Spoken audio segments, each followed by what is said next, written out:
You want answers? I think I'm entitled. You want answers? I want the truth! You can't handle the truth.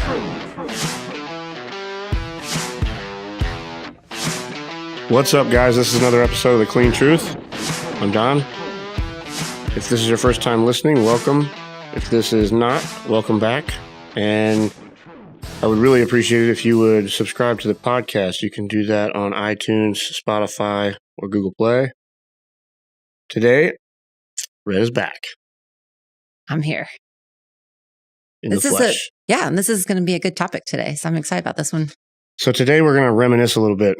We're going to talk about the top 10 moments for us, the good, the bad, the ugly. I think we're going to go all the way back.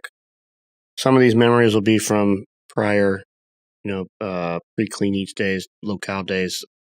The majority of them will be Clean Eatz, though. Well, it's our 5-year anniversary. Yeah, we're doing this because it's been 5 years. So Clean Eatz is 5 years old, coming up very shortly. So we thought this would be fun to talk about some of these memories. Some of you guys that are listening, you may hear your name. So it'll be kind of cool. I'll dive right in here. The number one that I have goes all the way back to the very beginning when Yvonne and I came to Wilmington and we met Nick DiVenero and Marianne Masucci. Nick is our landlord. He's the guy that owns the building at Racine, on Racine Drive there where we started the original cafe. Kind of funny story. We didn't even know who the landlord was. We got his name from the guy that owned the restaurant before, and we already had bought the cafe in we Wilmington. Already bought it without a lease, went to his office and introduced ourselves as his new tenants, and the guy, for lack of a better expression, was shell-shocked.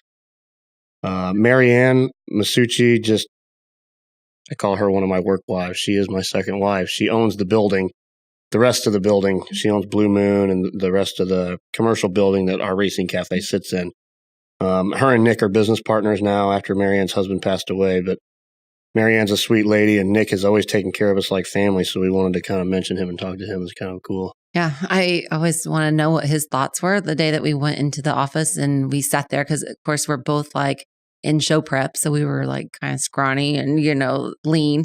And I mean, we didn't even ask him we didn't even know how much rent was. We didn't know. Well, he asked us what kind of lease we wanted. So it was, thank God he let us take over the lease because we had bought the building, bought the equipment, and I don't know what we were thinking that day. Sure. Number 2, our first review.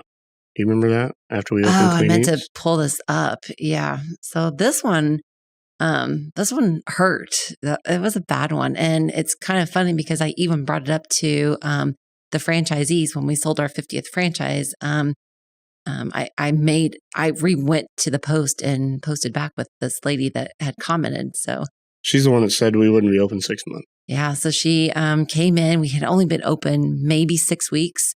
And she just ripped us apart. Like she's, said that the food was bland, that, she wanted to really support local and all the businesses, but she didn't feel that we would be in business past 6 months. So I always had that review in the back of my head. I mean, not that it hurt, but I think it kind of motivated she a little bit bit responded? too. I don't know. I need to go back on there and see. So I went to just a short story about that was that I went to Greenville, South Carolina, and there was another competitor in that area, and one of our the franchisees that's there, he was like getting down because the reviews were going back and forth, and competitors, they get kind of dirty how they play, and so I'm just told him it's like the whole story about that review, and and I'm like, and he was like, well, how did you handle it? And I was like, well, I didn't respond, but I was like, I've been thinking about this for a very long time. And once we hit the 50th franchise, I had the perfect response. So once we signed Edwardsville, I went back onto her review and told her that, that we showed you, lady. Didn't say it quite like that, but I offered to buy her lunch at any of the 50 franchisees that wherever she was at that point. So you threw that little dig in there. I did. Number 3, all of our weight loss stories. We've got a ton of them, but I wrote down a couple that really stick out to me. Mindy Strack, she is a customer from Locale Cafe. She's never been to a Clean Eatz unless she's been to Edwardsville, which I think she has. But yeah. Mindy was an awesome customer.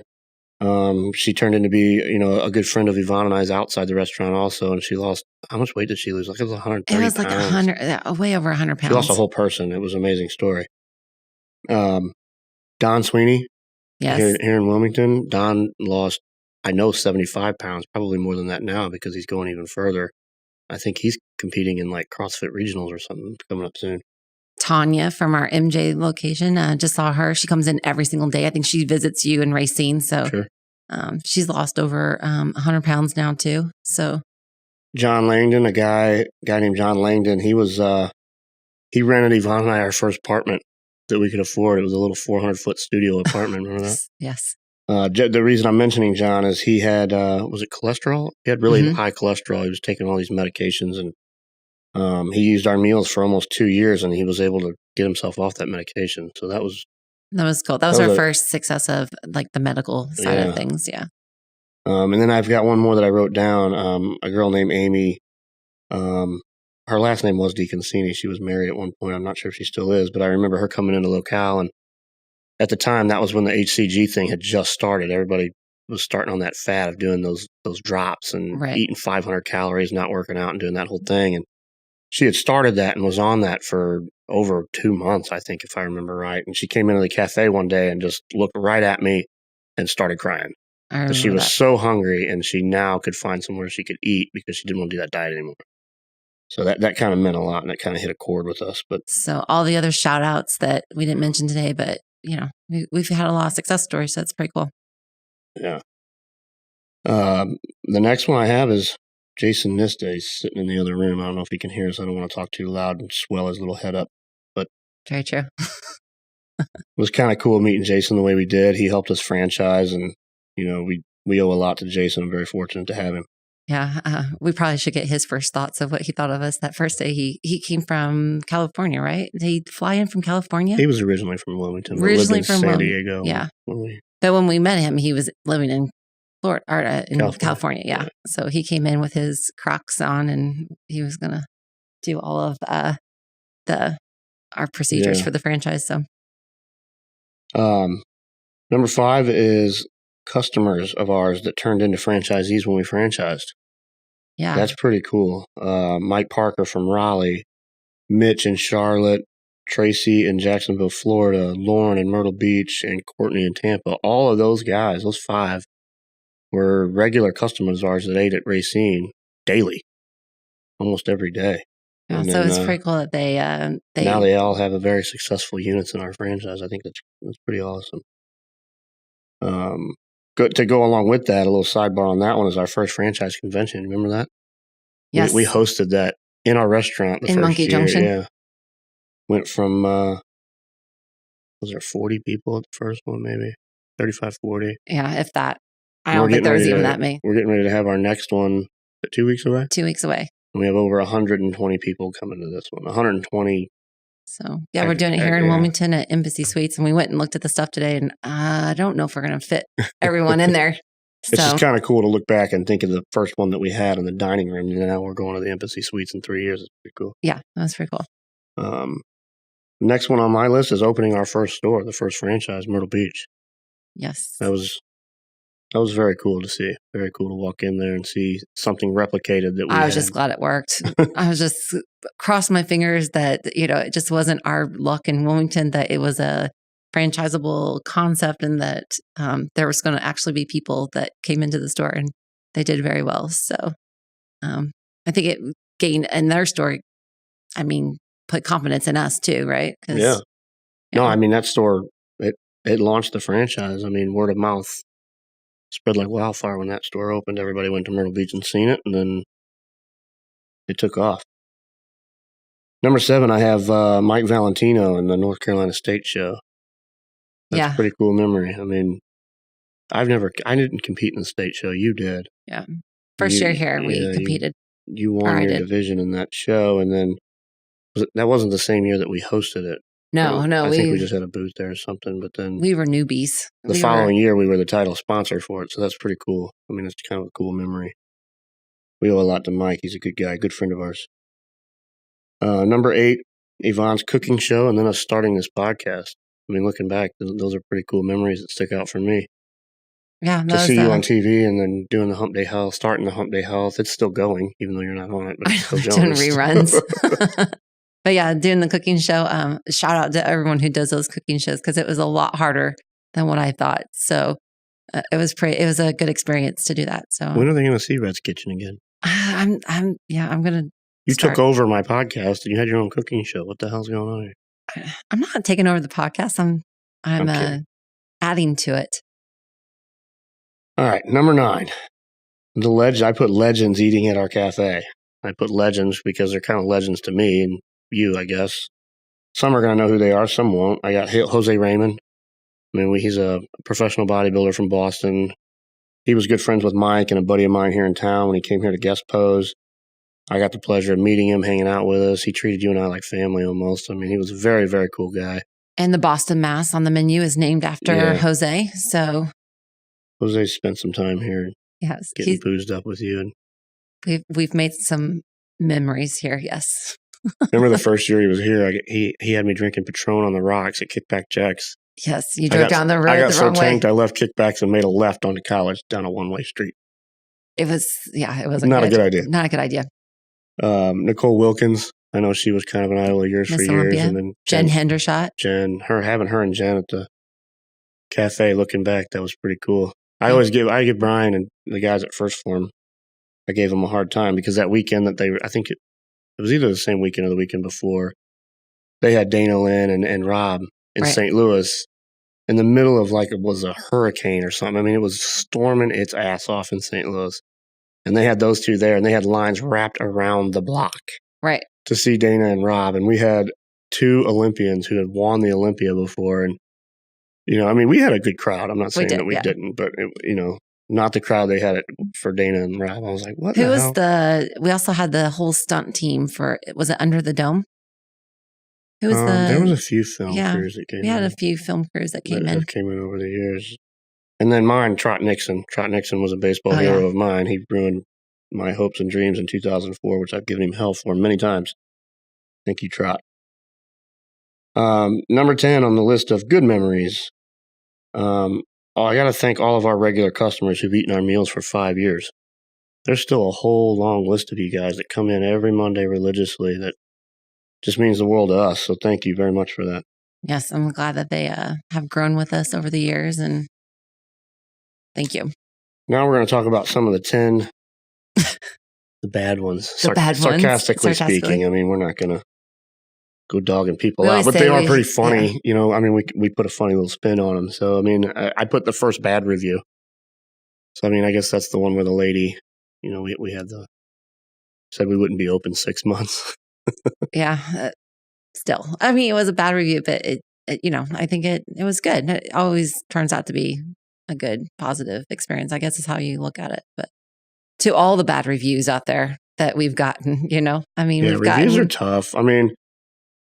They have their place, and I understand why they're there, but some people get carried away with them, man. I don't know why people can't just go to the owner directly and say, hey, this was screwed up, man. And then let them give them a chance to take care of it before you rip them apart online. But and the ones who are writing the reviews don't see the other side of the person who, dedicates 80 plus hours a week and stands on their feet all day. And, you rely on sometimes some other people to run your business, and they don't have the best intentions. And it's, it's not that owner's fault, but I think all you reviewers out there, please, take in consideration that owner. Put yourself in the business owner's shoes before you write something. Have you ever left a bad review? Never. I haven't either. I've only left 1 or 2 good reviews. Yeah. I don't know. Reviews aren't my thing. Trying to remember the 2 that I wrote. I can't remember off the top of my head, but it was just impeccable service. So I just decided to leave a good review and name drop them. I don't have time to write reviews, that too. Number 2 on my list is the emphasis cup of ice. Oh my gosh. I'll let you tell this story. I wasn't there. I didn't see that, but I've heard the story many, many times. And it's hilarious. Yes. So those of you guys who visit the cafe or haven't, we don't serve soda, diet soda, anything, And so we had this lady, and we've had some major things that came into the cafe, but this one in particular, they were going to have an intervention with her. She didn't know it either. She did not know that they were going to have this with her. And she was, I can't remember if she had just had a heart attack. Like her health was really, really bad. And so the doctor had gave her, I guess, a ultimatum. Ultimatum, yes. Sorry. Ultimation. Ultimatum on, where she needed to go. And so don't.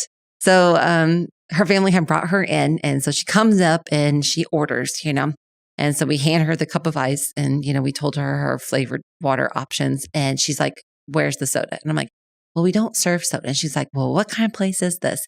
I'm like, well, we serve healthy. We've tried to make better choices. And she took the cup of ice and threw it across the restaurant and walked out. She was hangry. She was not happy to be there. So they did come back. So Number 3, the Brussels sprout incident. Again, you're going to tell that story because you dealt with Miss Kathy. Miss Kathy, if you're listening, we love you now. You're a great woman. Yeah, we love Miss Kathy now. And Susan. Susan was Miss Kathy and Miss Susan at the health department. They did not understand Clean Eatz concept. And so I had to explain what steamed vegetables were. And I just remember her statement was that there was Brussels sprouts on our menu. And she's like, who is going to eat Brussels sprouts? Like the Brussels sprouts should not even be on the menu. They did not want the Brussels sprouts on our menu. So needless to say, Brussels sprouts are top 5 vegetable on the Build Your Own Bowls. Number 4 is the infamous ice storm the year we moved here, which really sucked. Pissed me off. Here we are. We moved from the Midwest to get away from the ice, the snow, winter. And I'll be damned if the first year we moved here, it didn't ice. And we had to close. We were shut down. We were shut down 3 to 4 days with no power. We lost our cooler. It was not cool. That should have been a sign. Yeah. Number 5, the Hardee's drive-thru. Employees. We had a past employee who was out in Yvonne and I are very nice people. Sometimes we let our employees do things we probably shouldn't let them do. And this particular kid had some car issues, so we let him drive our delivery van home for the night while he was getting his car fixed. Now, our delivery van is branded, has our logo all over it. Yeah. Address, phone number, website, the whole 9 yards. Yep. Well, he decides he wants some coffee. Well, where does he go on the way home or on his way into work to get some coffee? Hardee's drive-thru. 3, 2, yeah, that was 1, on Facebook. Yeah, that was on social media in about 30 Clean seconds. Eatz getting their getting dirty cheats on. Remember? Yeah. We're like,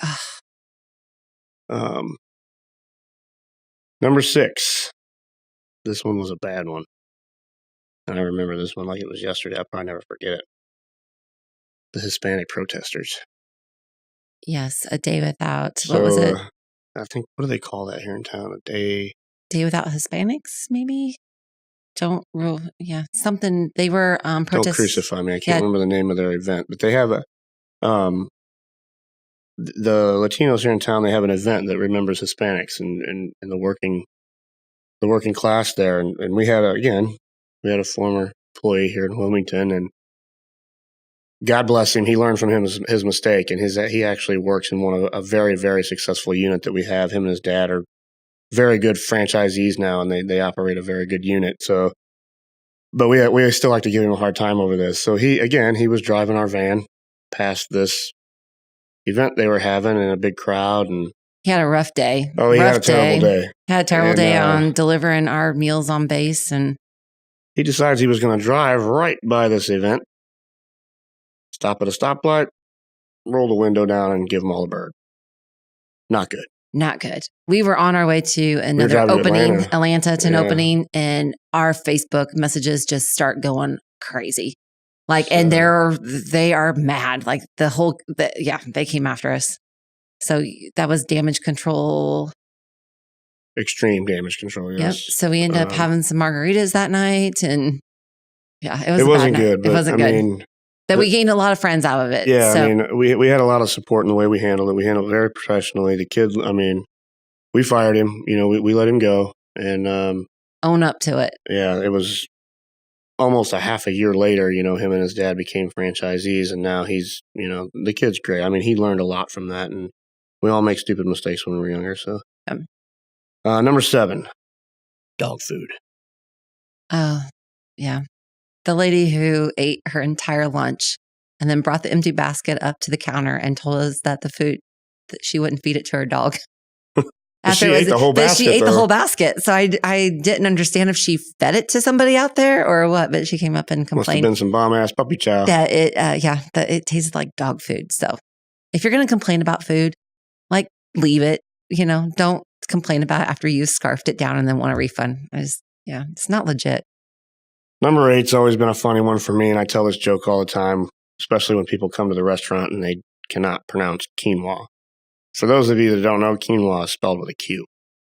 But I had this lady call me up one time, and it was right after we opened Clean Eatz, and I answered the phone, and she answers, and she says, yeah, y'all got that grain, that starts with a K? I lost it. I absolutely lost it. I started laughing on the phone, and I asked her if she meant quinoa, and she got irritated with me, like I was correcting her. Yeah. And I'm like, lady, it's a hard word.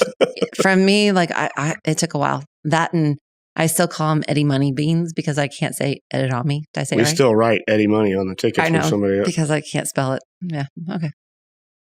Number 9, I've got some outrageous foodies that's left, again, the reviews and stuff like that. You foodies are hard to deal with, man. You're hard to please. We love you. We do. But yeah, there's a nitrate, non-GMO. What else was it? Some lady emailed me one time wanting to know if we raise the cows out back and chickens. And I'm like, I don't think that's legal. We carve off what we want and then we ride the rest home. So, yeah, there's I think, everyone has unrealistic goals, or I guess, not goals, but, expectations of what we can do in the food industry. Last but not least, last one. I put all of the review that I got for when the guy called me out for being a tattooed roid freak. You've gotten several reviews about you being not very nice. Some of those reviews are 6 years old. You weren't nice. You've been called a lot. So I just thought that was funny. Mr. Varady had a timeout chair in the walk-in because he, when he was dieting for shows and didn't get food, he was not a pleasant person. And, like you men out there, like, you can't do your meal plan. We have a cafe that, serves lunch from 11 to 1. So you probably shouldn't plan your food timing like at noon. And so it took us many years for you to get your timing down to 10:30. Yeah, but that was a little unfair, calling me a tattooed roid freak. That wasn't right. I did not deserve that. That was on a Monday, too. And the guy was irritated because I wouldn't have small talk with him when I was trying to run in and out, getting people their food. Oh, well. All right. I think the guy actually still comes back and he gets meals all the time, and I've talked to him 100 times since then, and we're all good now. But all right, guys, there you have it. Those are the top 10, the good, the bad, the ugly, on our 5-year anniversary of Clean Eatz. Happy 5 years. So all of you guys that have been loyal, regular customers, thank you to the bottom of our heart. We really appreciate all of you guys. And love you. For those of you guys that are new to us and just finding us here recently, thank you. Let us know if there's ever anything we can do for you. Yvonne and I will bend over backwards to make sure that you guys have a good experience in one of our restaurants. Look for the bubbly redhead and the roid freak. Tattooed roid freak, yeah. All right, guys. Thank you. Until next time.